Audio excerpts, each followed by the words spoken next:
There is a hidden history that's been deliberately obfuscated from the peoples of the world. And that's why I am on the trail of the Nephilim. The Genesis 6 narrative states that the Nephilim are on the earth in those days and also afterwards. If that's true, can we find evidence that corroborates this? I'm L.A. Marzulli. Join me as we go on the trail of the Nephilim.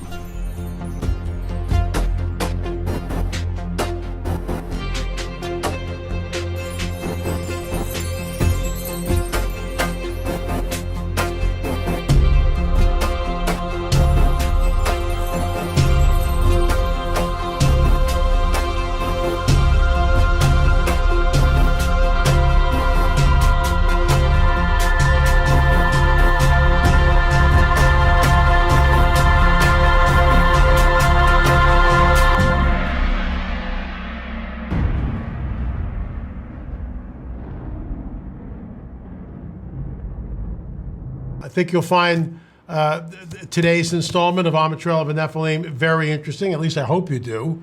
We're going to be talking about pseudo-archaeology once again.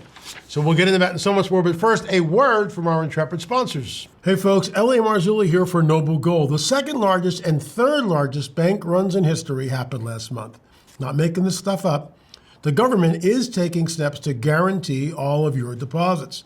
But that means more money printing. Thousands have approached Noble Gold Investments to secure their wealth with gold. Gold is the most stable asset outside of government control. Folks, we did it several months ago, and man, am I glad we did. Hurry and go to noblegoldinvestments.com and secure your wealth. Bag a free 5-ounce America the Beautiful coin if you qualify. noblegoldinvestments.com. That's noblegoldinvestments.com. I am your intrepid host, L.A. Marzulli. This was actually sent to me from Fritz Zimmerman, and it's a photograph, the way archaeologists and certain museums are. So they'll go and they'll create a display like this, and they'll call this pseudo-archaeology. And they'll look at things like this, and a bunch of yahoos pushing a very large skull, and it's on the internet. And it's obviously a hoax, and so is this, and they'll go through different things, and we're not disputing that at all. Okay, I get that. There's a lot of nonsense out there. So I'm not going to dispute that. There's a lot of hoaxes out there. There's a lot of things on the internet, especially. I'll just give you one example. There's a cave in Thailand, and in that there's a giant human skeleton that's fighting what looks like a dragon or something like that. Well, so people that go there or people on the internet have seen this, and they'll email me and say, oh my gosh, LA, look at this. Well, it was created by an artist in modernities just several years ago. Created by an artist, there it is, in a cave, but it's not a hoax. It was created by an artist as just a feature to show people what things may have looked like. It's just an act of, basically the sculptor's having fun with this thing. But it's obviously a hoax. But if you don't know that and you see that, it can appear real. In fact, the first time it was sent to me, I was just shown the picture. And I went, oh my gosh, what's this? Like everybody else would, because it appears real. But then I did a deep dive and I found out that the artist was commissioned to do this, and he created the sculpture. So it's a hoax, and people have used it to push a certain narrative. We don't do that here. Our work out on Catalina Island proved that there was a 9-footer, roughly a 9-foot skeleton that was exhumed by the late Ralph Glidden. I'm going to show you a picture. It's the only picture I have. This came from a church in Spain in the middle of nowhere. We did do a deep dive on it. It came from a gentleman who was there. It's a small village, literally in Spain, in the middle of nowhere.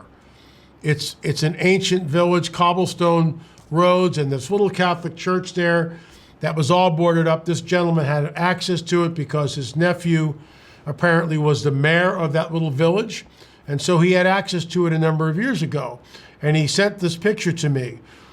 Now, on the altar of this Catholic church, there was a glass plate, and below it was a crypt. So this is looking down the glass, and you can see a crypt right below here. And you can see all the human skeletons and different parts of the skulls, all in through here.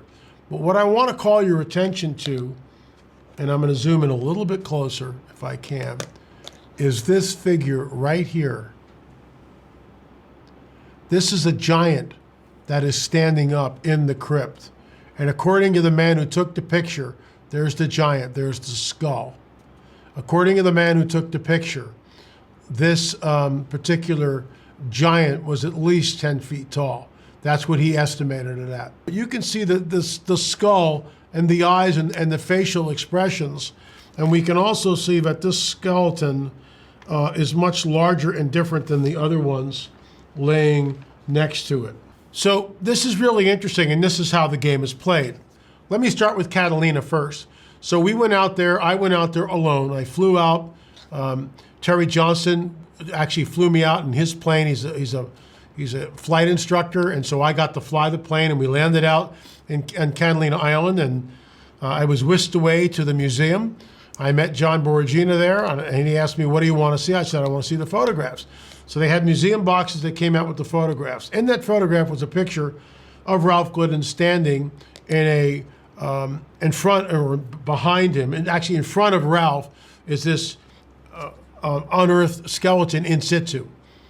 And let me see, I actually have it here. So I've shown this numerous times. There's the original picture that I shot, that I actually found in the Catalina Island Museum. So what this particular Michael Register, he's one of the people who looked at the picture and basically went through it, having a little trouble here with the book. But right here you can see we take Ralph and we stand him up, and then we take the giant and we stand him up, and you can see the difference right here, that Ralph is about 5'8" and the skeleton is just under 9 feet. So when we went out to the museum 6 months later to actually once again go to the museum and look at the pictures and talk to the curator, everything was different, and I'll show you why. So right here on this side you can see Richard Shaw, and he's holding my book directly underneath the picture of Ralph Glidden. But you can see that the giant has been cropped out of the picture. On this side, once again, just check it out.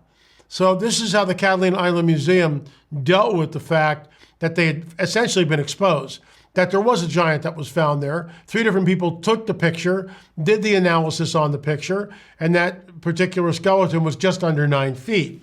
That's a giant. So going back into Spain, what we have here,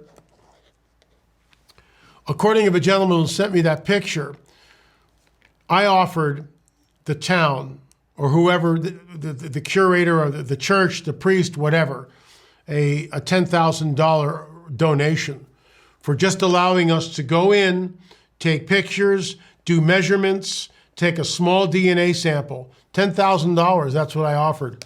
Everything's gone. Everything's gone. It's no longer there. That's how the game is played. And the reason why I'm bringing this up is, what are they so afraid of?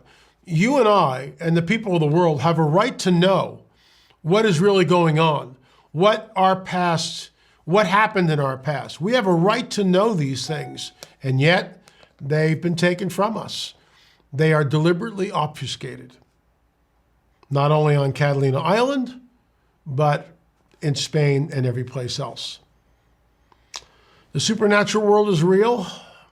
The Nephilim are real. The giants did at one time roam the earth. There is a hidden history that's been deliberately obfuscated from the peoples of the world, and that's why I am on the trail of the Nephilim.